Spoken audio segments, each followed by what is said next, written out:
Hey guys, this is Dr. Hub. Today we'll look at the embryological structure as well as the derivatives. And this is going to be of the genital system.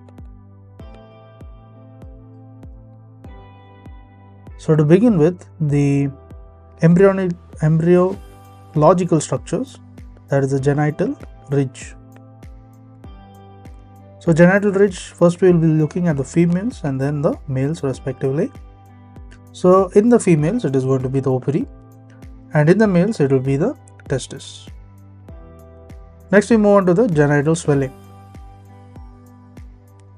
So in the genital swelling you have the labia majora and also the scrotum in the males. Then we look at the genital fold. So what happens in the genital fold?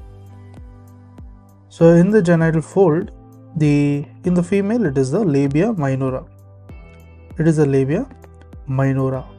Then what is the derivative in the male? In the male it is going to be the ventral aspect. So genital fold is the ventral aspect of the penis and also the penile urethra.